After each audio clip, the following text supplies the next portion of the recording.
Entonces, si el problema es del ahorro, no necesariamente quitándole las regalías a los departamentos y municipios productores y transfiriéndoselas a unos fondos de orientación del gobierno nacional fundamentalmente, se podrá hacer el ahorro. Nos dicen, no señores, esto no significa acabar con la descentralización. Esos fondos tienen unos criterios que incluyen el más importante de ellos, la pobreza, la condición fronteriza, los recursos naturales estratégicos que hay que conservar. Y me decía un colega caucano, usted es representante a la Cámara del departamento del Putumayo y se van a beneficiar en extenso, porque son frontera, porque están por debajo de la línea de pobreza y porque obviamente tienen recursos naturales estratégicos que proteger. Y yo le decía, no señor, no nos vamos a beneficiar en extenso.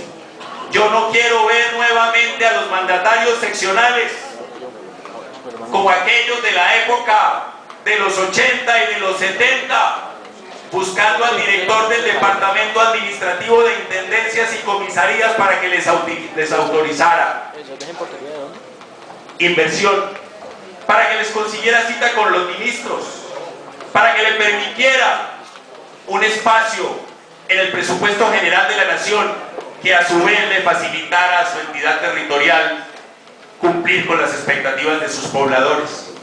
No nos digamos mentiras, señores representantes. No nos digamos mentiras. Los fondos del gobierno central fundamentalmente dependen de la capacidad de lobby de los dirigentes.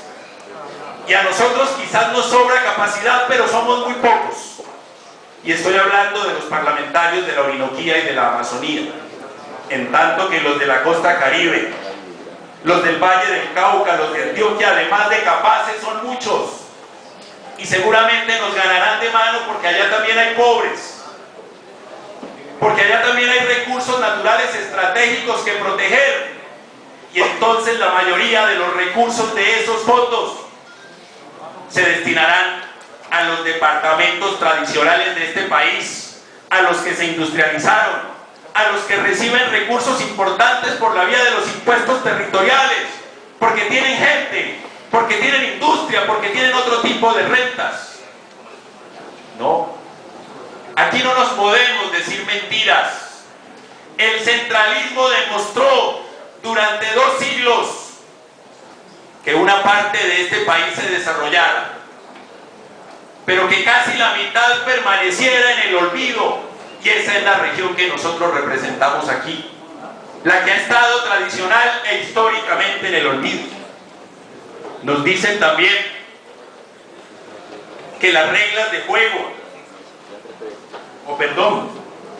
que uno de los argumentos adicionales que tiene el gobierno nacional para esta modificación al régimen constitucional tiene que ver con las pensiones.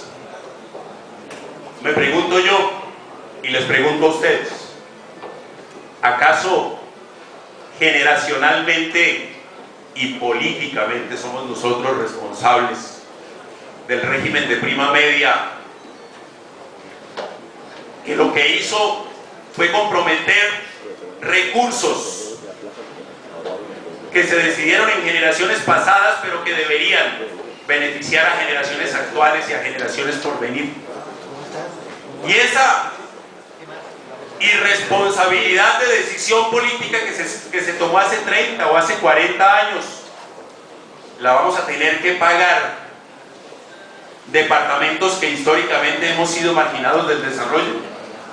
Vuelvo y pregunto yo a esta corporación y le pregunto al gobierno, ¿eso es equidad? Doctor Prado, usted decía algo absolutamente cierto. En Bogotá hay pobres, en Cali también hay pobres, en Medellín también hay pobres, muchos.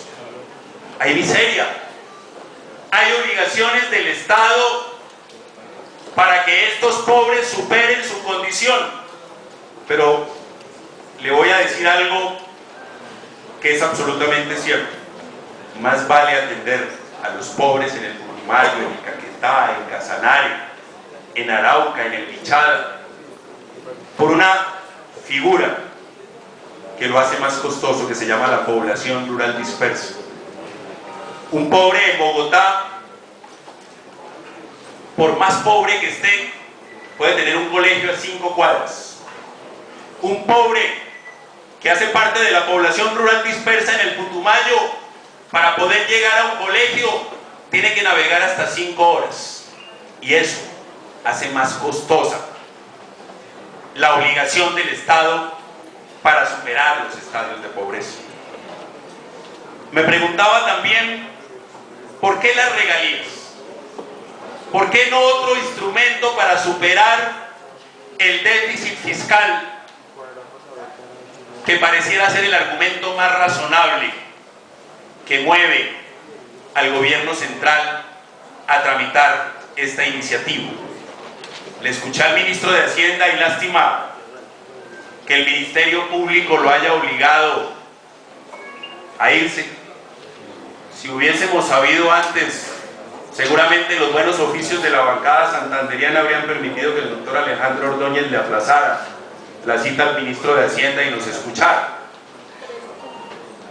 Pero en alguna ocasión le escuché al ministro de Hacienda decir algo que me pareció muy serio y muy coherente, y además en sintonía con lo que el entonces candidato Juan Manuel Santos planteó. Él dijo: yo no quiero subir las tarifas de los impuestos. Pero el problema en Colombia no son las tarifas. El problema en Colombia es que tenemos un régimen tributario inequitativo y lleno de exenciones.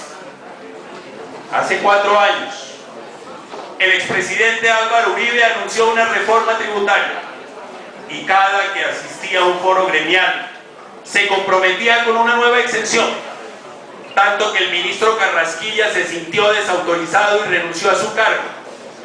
Y dicen que estamos hablando de alrededor de 4 billones de pesos. ¿Por qué entonces no intentar una reforma tributaria que haga el régimen actual más equitativo, sin exenciones, y que esos nuevos ingresos del Estado colombiano permitan superar ese déficit fiscal que con razón tanto preocupa?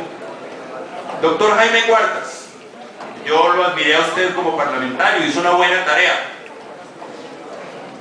y entiendo que ahora ha asumido una competencia muy importante para este país.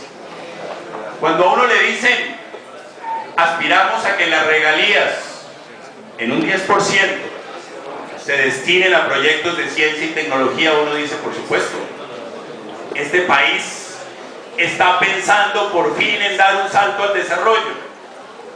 Pasar del 1 o de menos del 1% de inversión en ciencia y tecnología al 10% significa tener absolutamente claro que el salto del desarrollo medio, del subdesarrollo al desarrollo, es fundamentalmente un asunto de ciencia y tecnología. Pero le pregunto a usted, ¿por qué no ese 10% a través de la ley, estableciéndole esa obligación a las entidades territoriales y por supuesto incluidas las productoras y las que reciben regalías directas? Ustedes en el gobierno central, o por lo menos, doctor Prada, ese es el espíritu de la Constitución del 91, el gobierno nacional formula, formulador, es inspirador, es orientador, las regiones ejecutan.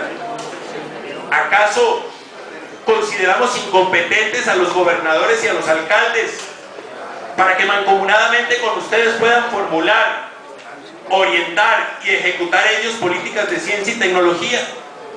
Me parece que es exagerada la reducción, y me parece además que se va en contravía de la esencia de la Constitución de 1991. Lo ideal, desde mi punto de vista, y repito que esto solamente representa mi apreciación personal, lo ideal es que este proyecto de acto legislativo se archivara y que a través de la ley impusiéramos unas reglas